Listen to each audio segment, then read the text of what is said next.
بسم اللہ الرحمن الرحیم، شروع اللہ کے نام سے جو بڑا مہربان اور نہایت رحم کرنے والا ہے۔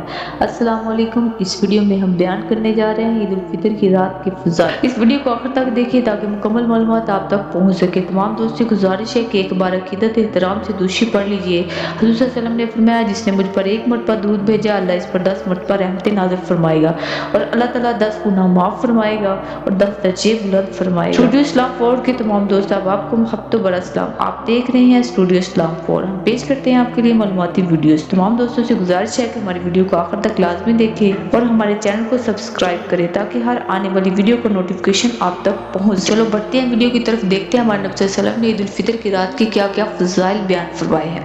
عید الفطر کی شب چاند رات بھی کہا جاتا ہے۔ عموماً لوگ اس عید کی تیاریوں اور خوش گپوں میں ضائع کر دیتے ہیں، حالانکہ یہ ایک عظیم مرتبے والی رات ہے جس میں اللہ تعالیٰ کی جانب سے بندوں کو ان کے رمضان بھر کی محنتوں کا صلہ دیا جاتا ہے۔ اس شب میں عبادت کرنا، اللہ کے سامنے کھڑا ہونا حدیث طیبہ کی روشنی میں بڑا فضیلت والا امر ہے۔ اس کی برکت سے قیامت کی ہولناکی سے حفاظت ہوتی ہے۔ اس سلسلے میں حدیث سے ملاحظہ فرما لیجئے۔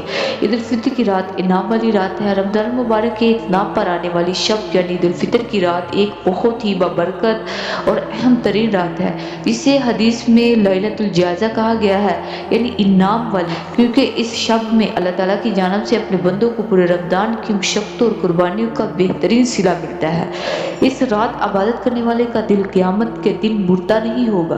عید الفطر کی شب کی ایک بڑی فضیلت یہ ذکر کی گئی ہے، اس پہ عبادت کرنے والے کا دل قیامت کے دن مردہ اور خوف زدہ نہیں ہوگا۔ حضرت ابو امامہ نبی کریم صلی اللہ علیہ وسلم سے روایت نقل فرماتے ہیں، جو عیدین یعنی عید الفطر اور عید الاضحیٰ کی دونوں راتوں میں اللہ تعالیٰ سے اجر و ثواب کی امید رکھتے ہوئے عبادت میں قیام کیا، اس کا دل اس دن مردہ نہیں ہوگا جس دن سب کے دل مردہ ہو جائے۔ اس رات میں عبادت کرنے والے کے لیے جنت کا واجب ہونا ہے۔ ہمارے نبی صلی اللہ علیہ وسلم کا ارشاد ہے، جو 5 راتوں میں عبادت کا اہتمام کرے اس کے لیے جنت واجب ہو جاتی ہے۔ 10 ذی الحجہ کی رات کو، 9 ذی الحجہ کی رات کو، 10 ذی الحجہ کی رات کو عید الفطر کی شب لیلۃ النصف من شعبان یعنی شعبان کی 15ویں شب کو عید الفطر کی شب میں کی جانے والی دعا اللہ تعالیٰ کے ہاں رد نہیں ہوتی۔